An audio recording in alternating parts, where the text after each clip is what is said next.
우리 함께 주님 큰 영광 받으소서. 그리고 내 영혼의 그 깊은 데서 함께 찬양 드리겠습니다.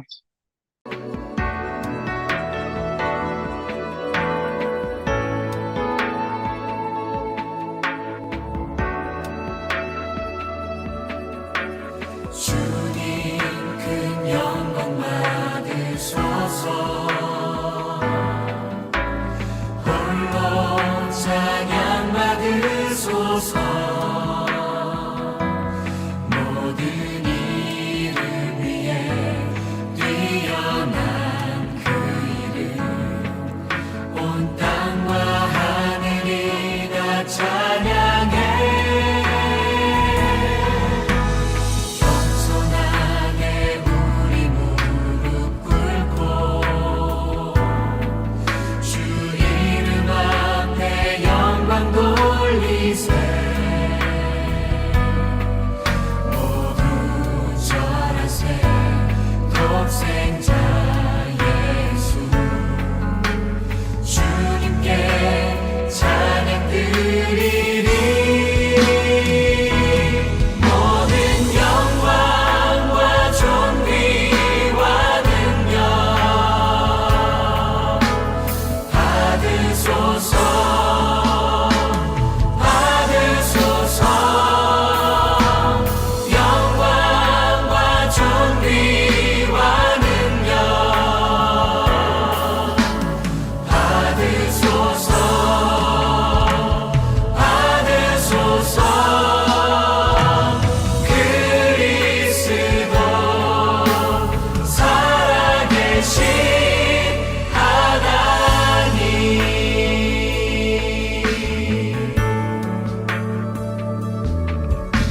주님 큰 영광 받으소서.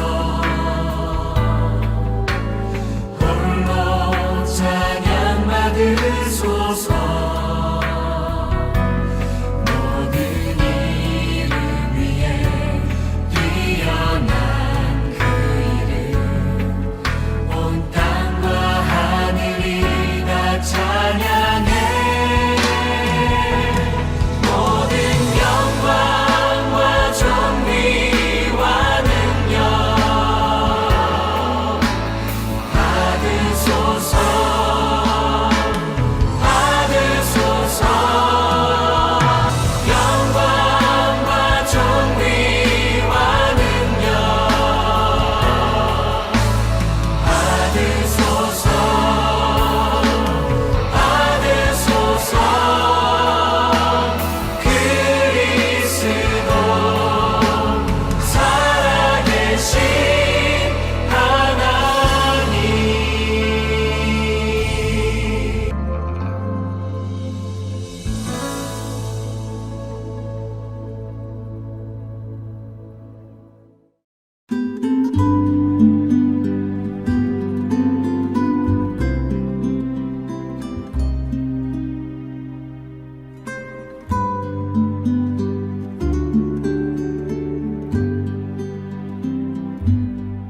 내 영혼의 그 깊은 데서 맑은 가락이 울려나네.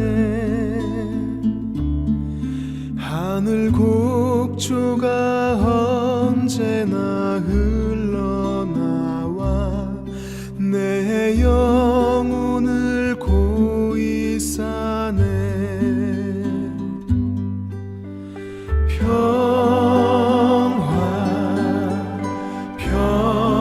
평화로다. 하늘 위에서 내려오네. 그 사랑의 물결이 영원토록 내 영혼을 덮으소서. 내 맘속에 솟아난 이 평화는 깊이 묻힌 보배로다. 나의 보화를 캐내어 가져갈 자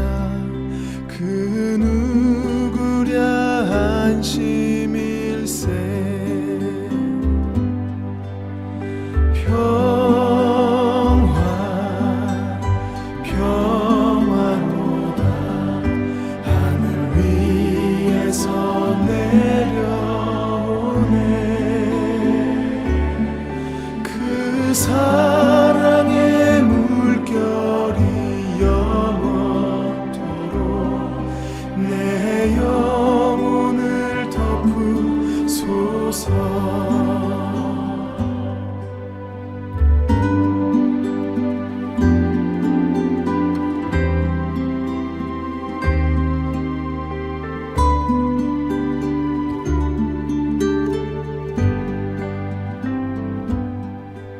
이 땅 위에 험한 길 가는 동안 참된 평화가 어디 있나. 우리 모두 다 예수를 친구 삼아 참 평화를 누리겠네.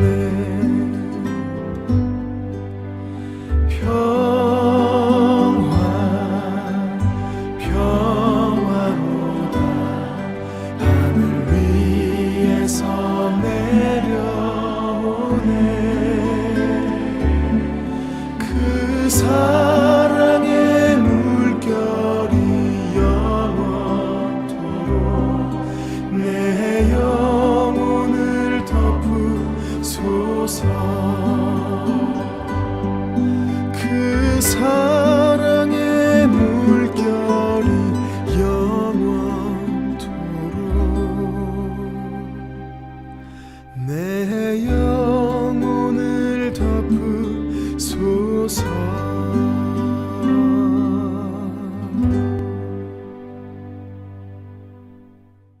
네, 오늘은 이인영 목사님께서 기도해 주시겠습니다. 사랑이 많으신 주님 감사합니다. 우리에게 찬양과 기도와 말씀 나눔의 시간을 허락하여 주셨습니다. 믿음이 없이는 누릴 수 없는 이 시간 기쁨으로 누리게 하여 주시옵소서.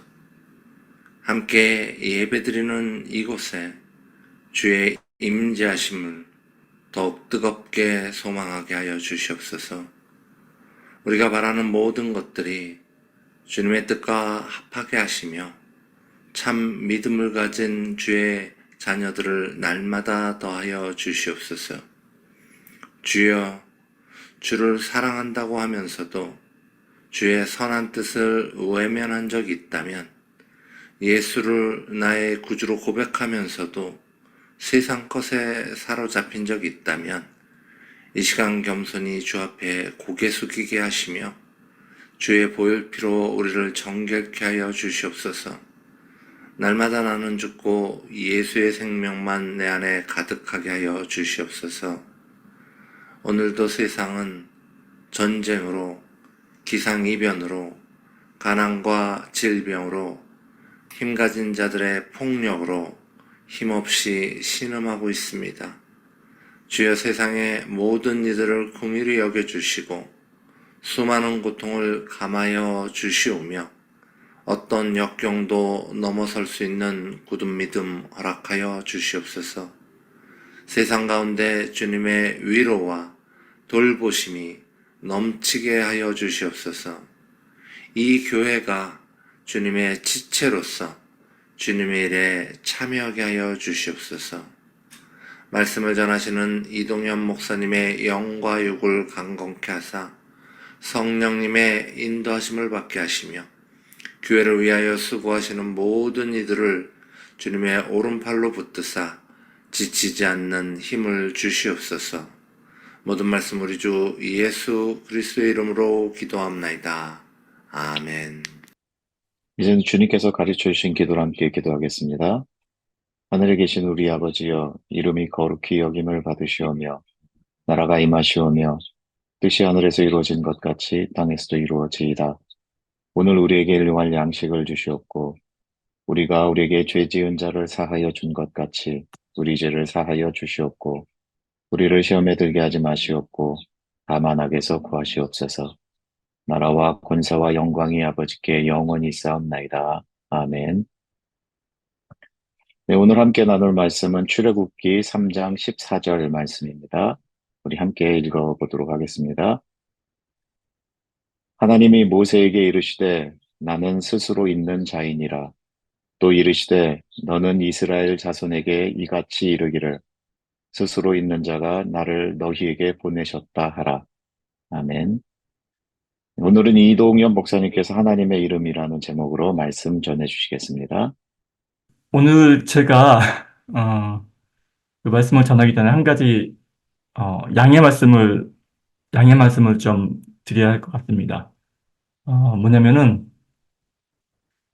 사실 제가 오늘 준비한 설교 말씀은 이제 방금 우리 그 목사님께서 이제 봉독해 주셨듯이 출애굽기 3장에 나는 스스로 있는 자니라 하는 그 하나님께서 자신의 이름을 스스로 계시하신 이 하나님의 이름에 관한 내용이었습니다. 이 하나님의 이름에 관한 내용은 제가 평소에 그 관심이 있는 그런 주제이기도 하고 또 여러 가지로 제가 여기관해서 전해드리고 싶은 바가 많은 그런 주제라서 제가 준비를 했는데 제가 이제 어제 토요일 날 이제 막 사모님께 그 성경 이제 본문하고 이제 제목을 카톡으로 보내드렸는데 출애굽기 3장 하나님의 이름에서 보내드리고 난 직후에 제가 저에게 온 메일을 한 통 발견을 했습니다. 이제 보통 저에게 오는 메일은 주로 이제 개인적인 상담 내용이 주를 이루는데, 근데 이번 메일은 그러한 상담 내용이 아니라, 제가 인터넷으로 전하는 메시지, 그러니까 제가 하는 이 온라인 사역, 제가 하고 있는 이 온라인 사역에 관한 그런 내용이었습니다.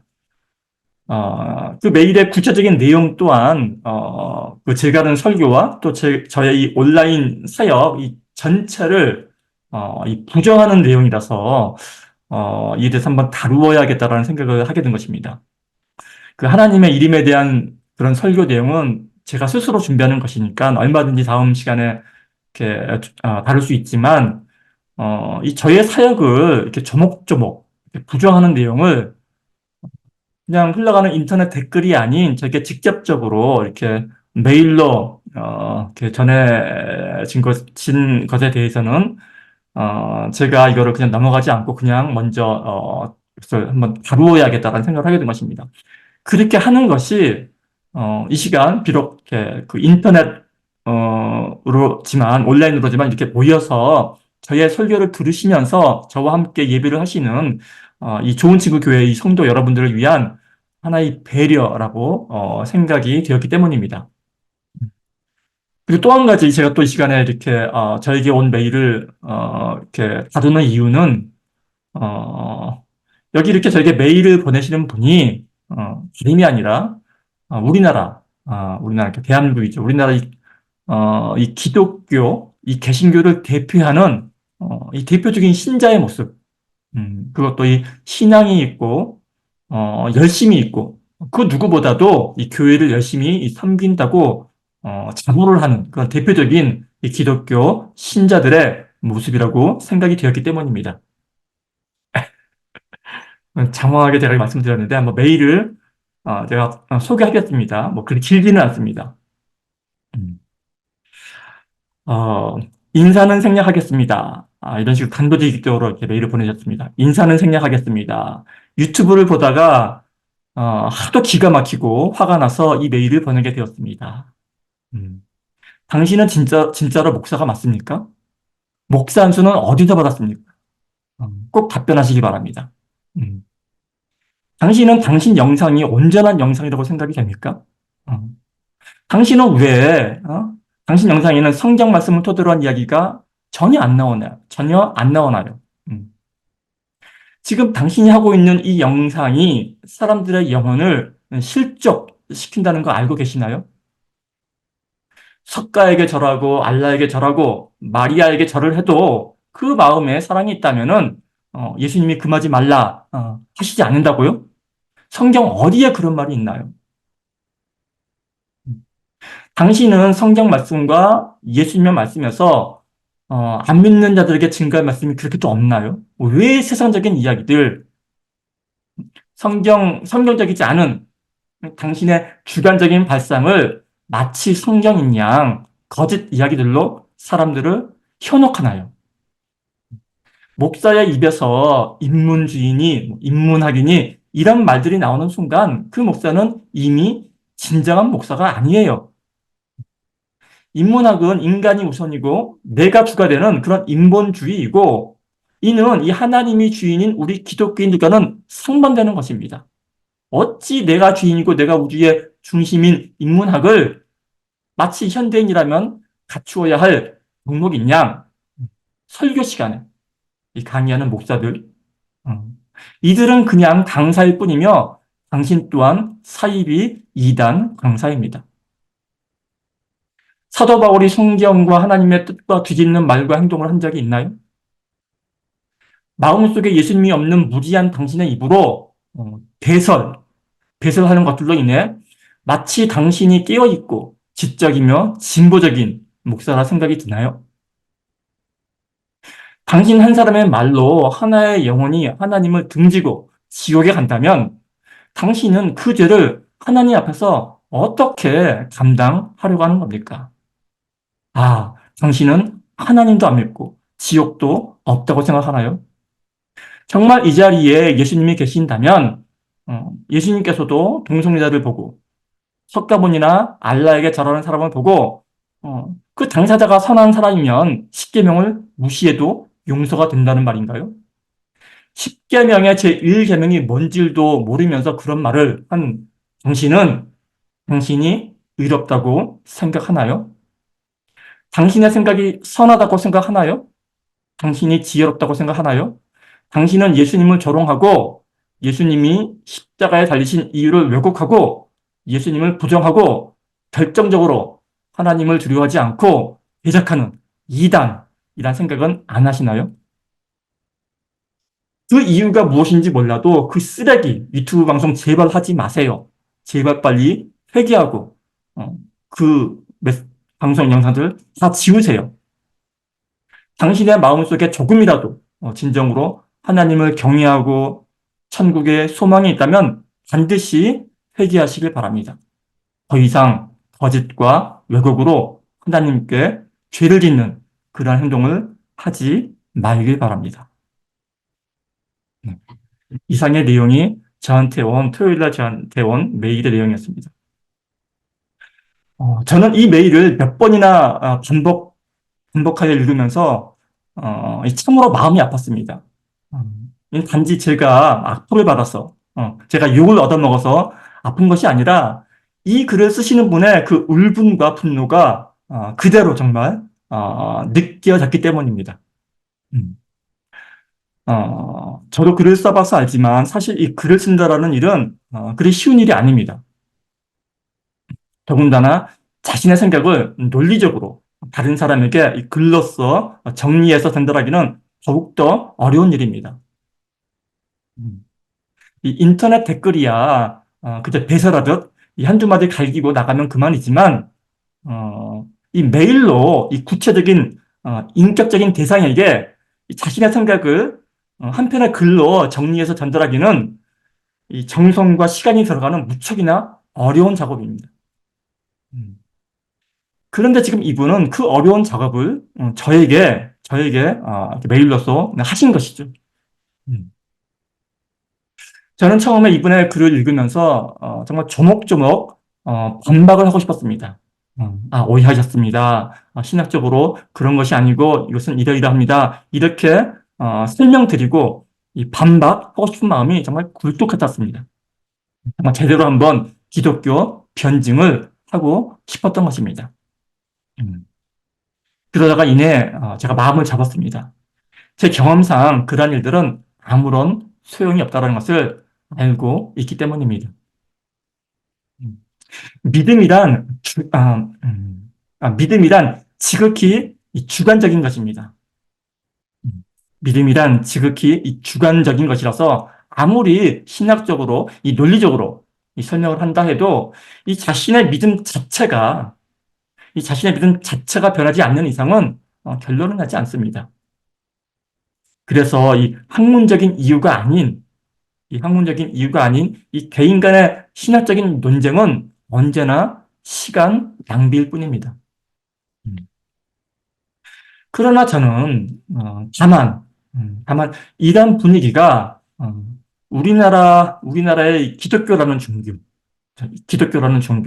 이 교회라는 조직에 몸담고 있는 사람들, 즉, 이 신앙이 있고, 이 열심히 있는 그러한 사람들의 이 보편적인 그러한 모습이라는 그러한 사실에 이 마음이 아팠던 것이고, 이에 대해서는, 그분들이 듣던 안 듣던, 제 말씀을 듣던 안 듣던 간에, 제가 해야 할 말, 제가 해야 할 말을 하고 또 그렇게 해야만 한다고 생각했기에 이렇게 시간을 마련한 것입니다.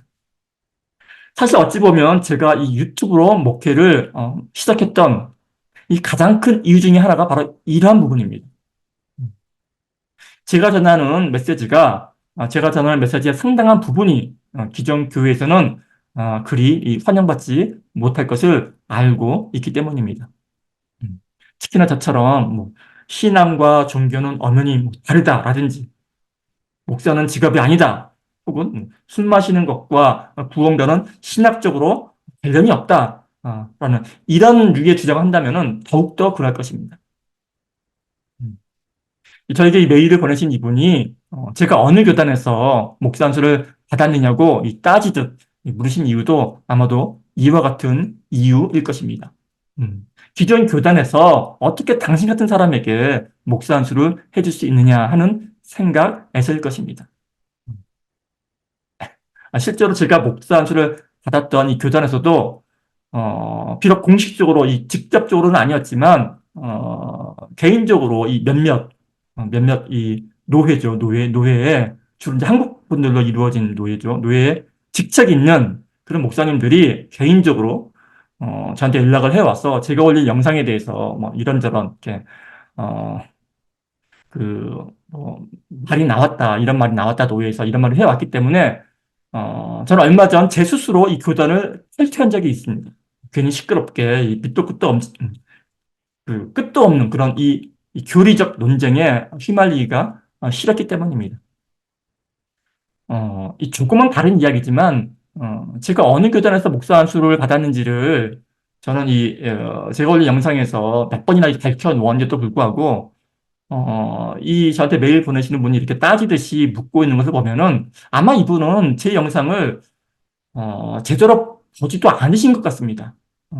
그냥 제 채널에 올라와 있는, 제가 다루고 있는 주제, 몇 개를 보시고서, 그저 저의 다루는 메시지나 주제가 자신이 진리라고 믿고 따르는 그런 교단의 교리와 맞지 않다고 생각하기에, 혹은 그저 자기와 신학적으로 생각하는 바가 다르다고 생각하기에 제가 어떤 맥락에서 어떤 말씀을 전하려 하는가에는 전혀 관심도 없이 그저 이렇게 울분에 찬 인신공격적인 메일을 보내시는 것 같습니다.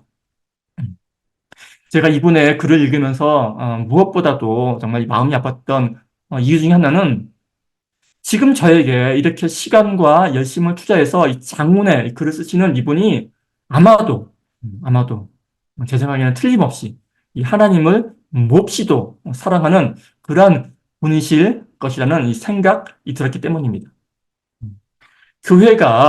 사랑하는 교회가 저와 같은 위험한 사상에 물든 이러한 저는 좌파도 아니지만, 저는 전혀 좌파가 아니지만, 저와 같은 이 좌파 목사들로부터 위협을 받고 있는 상황에서 자기라도 이렇게 나서지 않으면 안 될 것 같은 그러한 투철한 사명 의식을 가지고 있을 것 같았기 때문입니다.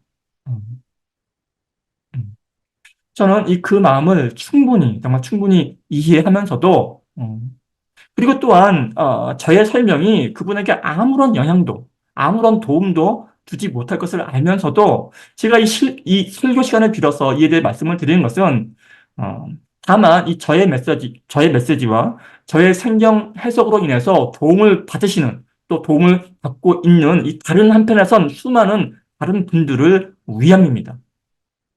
만일 제가 이분의 의견에 그저 침묵하고 있다면은 저의 메시지를 귀담아 들으시는 분들 또한 저와 함께 이 도매급으로 이상하고 위험한 사람들로 취급을 받게 될 것이기 때문입니다. 그래서 저는 이 시간 분명하게 말씀드리고자 합니다. 매일 보내지는 신앙적인 열심은 정말 인정합니다. 그리고 그분이 정말로 하나님을 사랑하는 마음에서 하시는 일이라는 것도 인정을 합니다. 그러나 다시 한번 분명하게 말씀드리지만 이 성숙하지 못한 신앙적 열심만큼 위험한 것도 없습니다. 멀리서 그 예를 찾을 것도 없습니다. 이 신약 성경의 절반이나 넘게 썼던 사도 바울, 이 바울이 바로 그러했으니 말입니다. 바울은 하나님을 너무나도 사랑했던 나머지 자기 생각에 이 하나님을 욕보인다고 판단했던 그 예수 일당을 잡아 죽이려고 정말 누가 시키지도 않았는데 스스로 시간과 물질을 들여서 열심히 찾아다녔던 그런 사람이었습니다. 물론 다들 아시다시피 결국에는 바울 또한 예수님의 사랑을 전파하는 그런 사도 중에 한 명이 되었지만 그것은 예수님에 의해서 그 기적과도 같은 어떤 사건으로 인해서 회심하고 돌이킨 것이지 어느 누구의 신앙적 열심으로 설득당한 것이 아니었습니다. 그리고 바울 또한 이번에는 자신이 예전의 자신과 똑같이, 그러니까 예전의 자신과 똑같은 생각을 했던 그런 사람들을 위해서 그 자신이 평생을 그 죽음의 위험 앞에 시달리는 신세가 되고 맙니다. 제가 다시 한번 말씀드리지만 신앙이 종교화되면 위험합니다. 그리고 이 종교만큼 폭력적인 것도 없습니다. 유대인들의 신앙은 자신과 믿는 바가 다르면, 자신과 생각이 다르면 모조리 잡아 죽이는 그러한 신앙입니다. 그래서 유대교는 그저 이 종교일 뿐입니다. 이슬람교도 마찬가지입니다. 이슬람교도 그들의 율법에 따르지 않으면은 사람을 죽여도 상관이 없습니다. 그래서 이슬람교도 한낱 종교에 불과합니다. 불교는 엄밀히 말하자면 종교는 아니지만 그 후대의 석가모니의 가르침을 그들 나름대로 판단하고 따르던 사람들이 그 불교를 종교화했기 때문에 불교 또한 마찬가지입니다.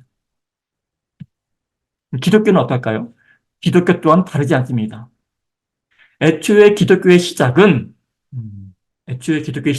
예수님께서 그 유대교라는 종교, 자신의 민족이 믿고 숨겼던 그 유대교라는 종교, 그 종교가 자신과 믿는 바가 다르면 무조건 배척하고 없애버리고 죽여버리려 했던 그 유대교라는 종교의 가르침에 반대를 해서 그러한 유대교라는 한낱 종교에 반대했던 그 예수님의 가르침이 바로 이 기독교의 시작이었던 것입니다. 그래서 이 신약 성경의 대표적인 그 예수님의 그 설교죠. 예수님의 설교인 그 산상수훈에는 그 맥락이 이렇게 되어 있죠. 옛사람은 이렇게 가르쳤을 때, 그죠? 예. 여기서 옛사람의 가르침은 유대인의 경전, 구약의 가르침을 말하는 거죠.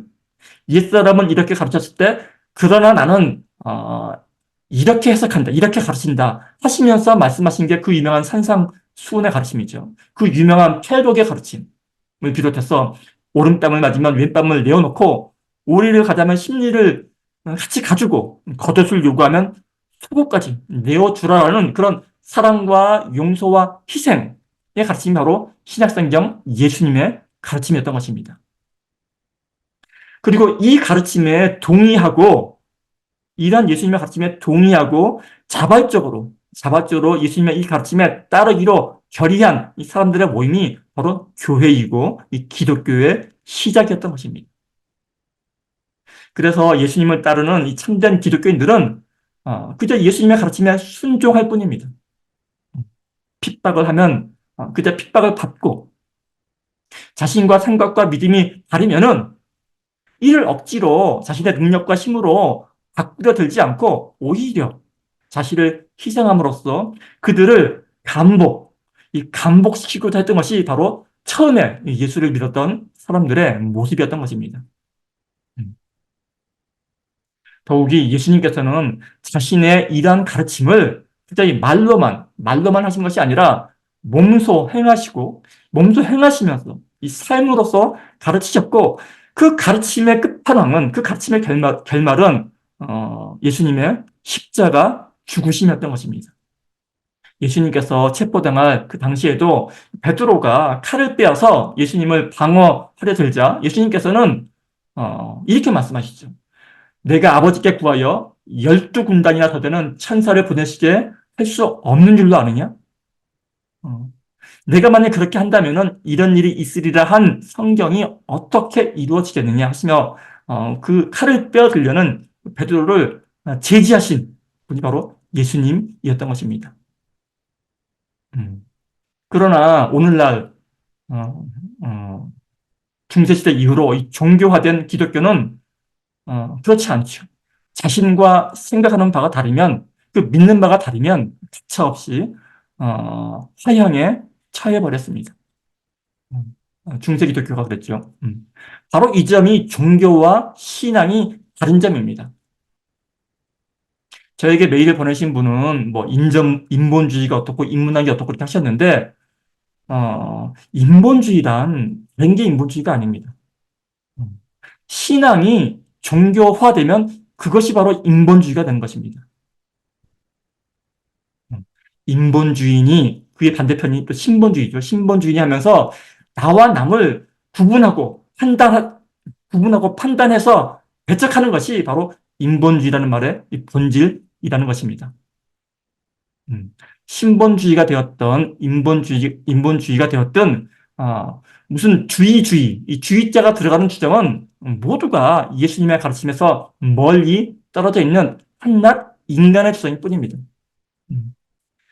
이 메일 보내신 분처럼 이 인본주의를 주장하는 사람은 그 인본주의를 욕하는 사람은 자신은 신본주의라고 자랑스러워 하실지는 모르겠지만 자신은 신본주의를 주장한다고 그 신본주의를 주장하는 순간 그 사람에게는 인본주의자는 뿌리 뽑아야 할 이 박멸의 대상이 되는 그런 위험한 사상이 되어버리고 마는 것입니다.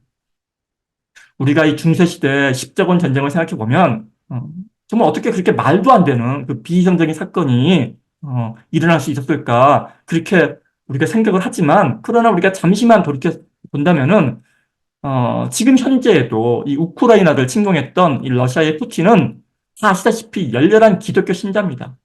동방정교, 하나님을 정말 사랑하는, 예수님을 정말 사랑하는 동방정교 신자임은 정말 널리 알려진 사실입니다. 그런 것을 생각해 보면 정말 이상한 일도 아닌 것입니다. 신앙이 종교화되면 정말로 위험합니다. 그리고 이것은 예수님께서 가장 우려하시고 또 실제로 비난하셨던 일입니다.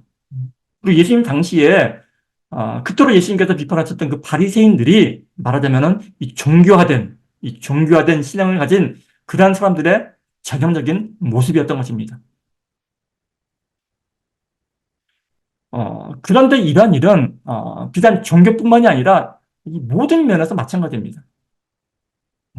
제가 한 1년 전에 제 채널에서 이 전광훈 목사를 다루었던 그 영상이 있습니다. 이 전광훈 목사를 제가 그 교회 문제 관련해서 하도 신문지상에 떠들고 해가지고 그거를 이제 다룬 영상이 있는데 이 영상에는 지금까지도 수십 개의 악플이 매일매일 달립니다. 그리고 이 악플들의 이제 그 악플들의 주된 내용은 아무리 전광훈 목사가 이 험한 말을 하고 그렇게 이제 손가락질을 당할지언정 이 전광훈 목사만큼 이 나라를 위해서 수고하시는 그런 애국자가 어디 있느냐 하는 것입니다. 이 나라 전체가 이 좌파 진보주의자들에 의해서 이 공산화되어 가고 있는 마당에 이 전 목사님께서 앞장서서 나라를 구하고 이 교회를 구하고 있는데 거기에다가 도와는 주지 못할 망정 이렇게 비판하고 있다라니 정말 참을 수가 없다 하면서 이 댓글을 주신다는 그러한 내용이었습니다. 제 생각에 이분들 또한 진짜 여느 대한민국 그 교회에 정말 중직자들이요 또 교회를 정말 사랑하는 그런 신실한 성도들일 것이라는 그런 생각을 하게 됩니다.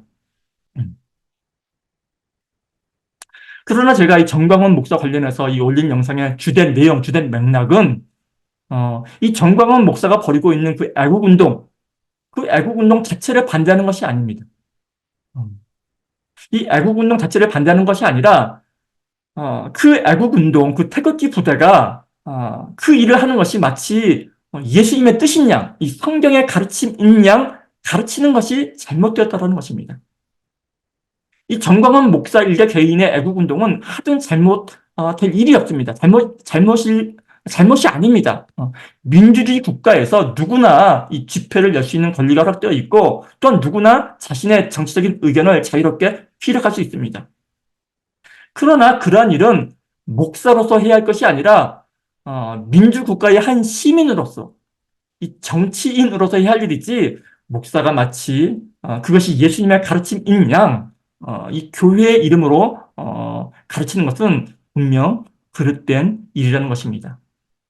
애국운동을 하려면은 목사가 아닌 이 정치인으로 해야 합니다.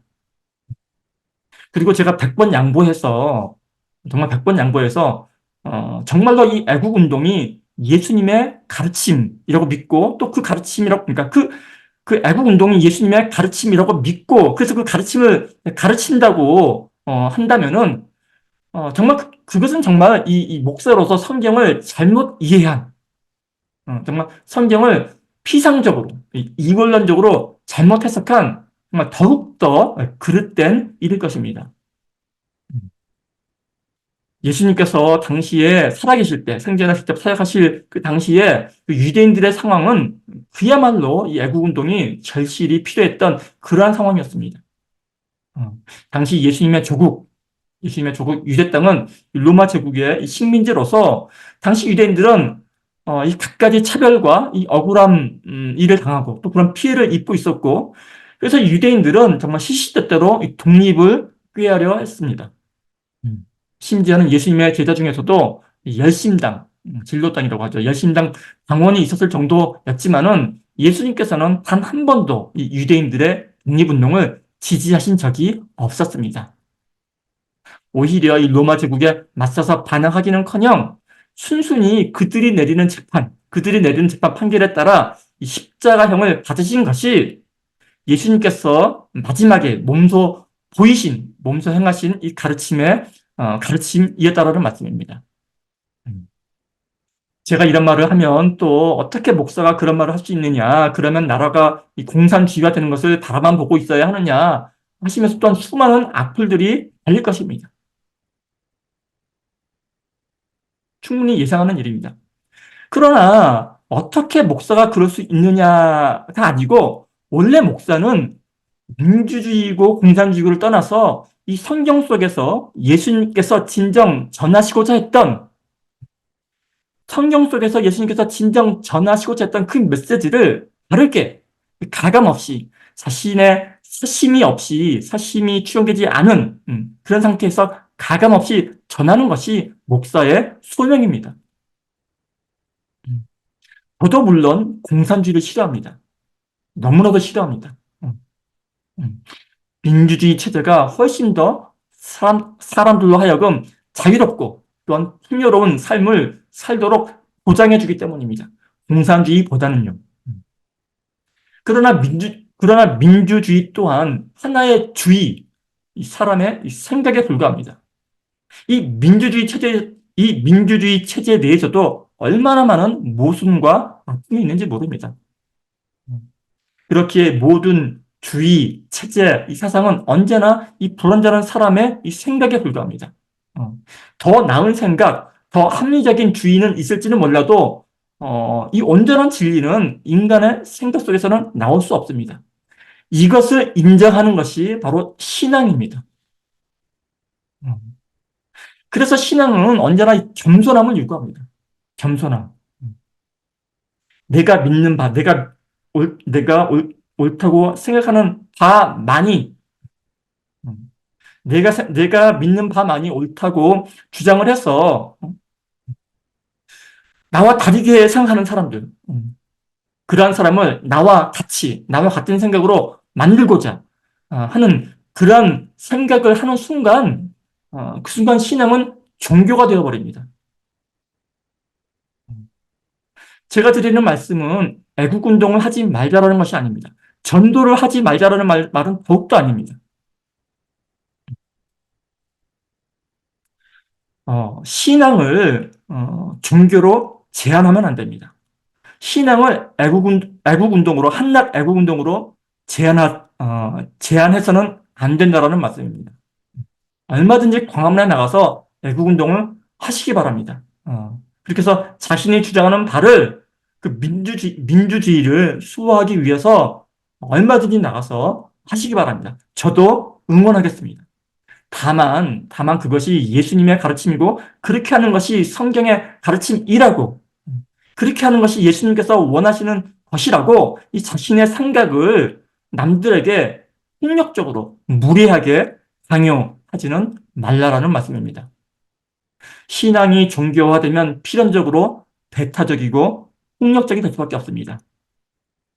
기독교라는 종교가 온 세계를 지배했던 그 중세 시대가 이 가장 평화로워야 함에도 불구하고 역사상 가장 폭력적이고 가장 암울했던 이유도 바로 여기에 있을 것입니다. 어떤 사람은 제가 이 천주교를 옹호하는 그런 개신교 목사라고, 어떻게 이단인 천주교를 개신교 목사가 옹호할 수 있느냐고 이렇게 또 이렇게 뭐라고 하시는 분도 계시는데, 분명히 말씀드리지만 저는 이 천주교를 옹호한 적이 없습니다. 이 종교로서의 천주교를 옹호한 적이 없습니다.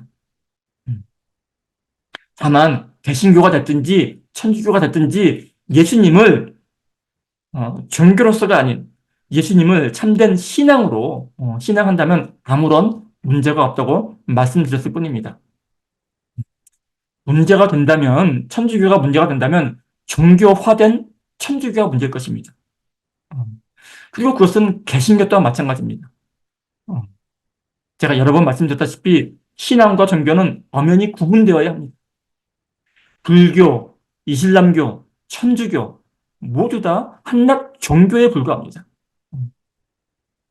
인본주의를 욕할 것이 아니라 그렇게 종교화되어서 나의 종교와 남의 종교를 구분하고 가리면 무조건 배척하고 없애버려야 한다라는 그러한 이 종교화된 기독교를 주의해야 할 것입니다. 모든 종교에는 그것이 무엇이 됐든지 간에 모든 종교는 자신과 생각하는 바가, 믿는 바가 다르면은 두 가지 선택지밖에 없습니다. 전도해서 다른 사람을 내 편으로 만들든지 아니면 없애버리든지, 그 두 가지 선택지밖에는 없는 것입니다. 이렇게 나와 남을 구분하고 나와 생각이 다른 남을 대적하라는 가르침은 그것은 예수님의 가르침이 아닌 인간의 가르침, 한낱 인간의 가르침, 세속적인 가르침에 불과한 것입니다. 저보고 10계명의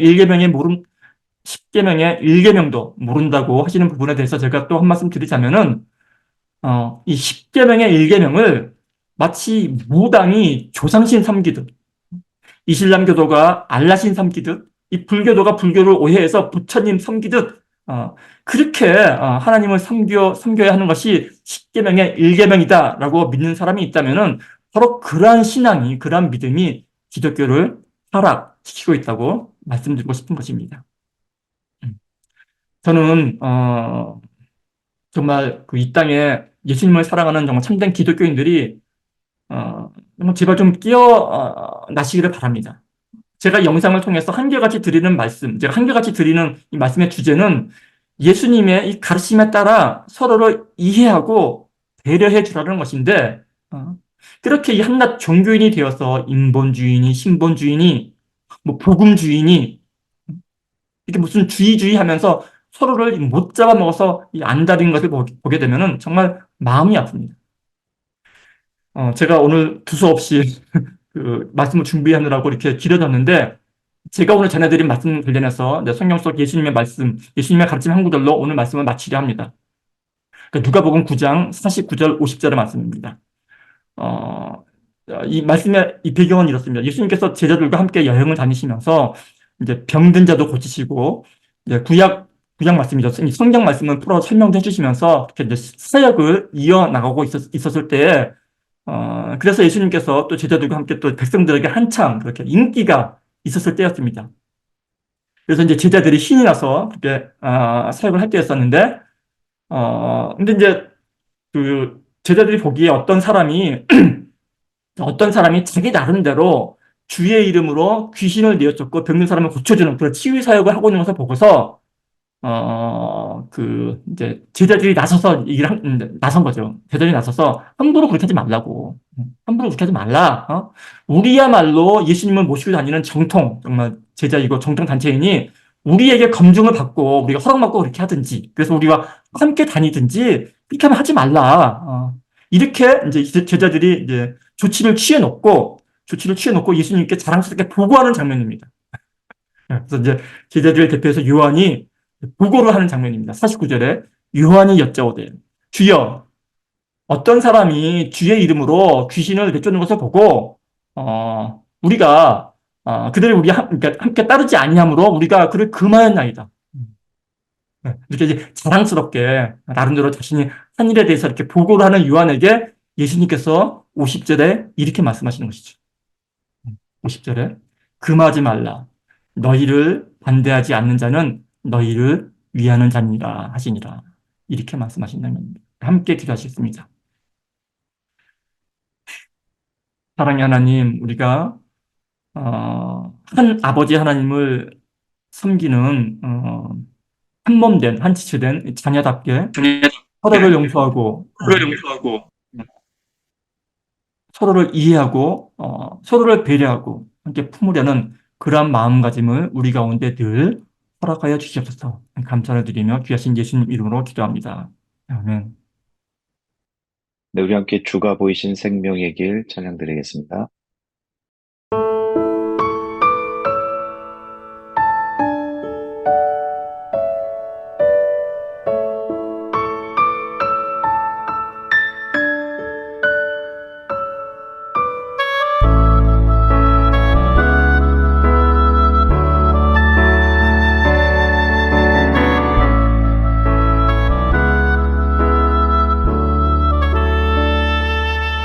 주가 보이시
목사님 축도해 주시겠습니다.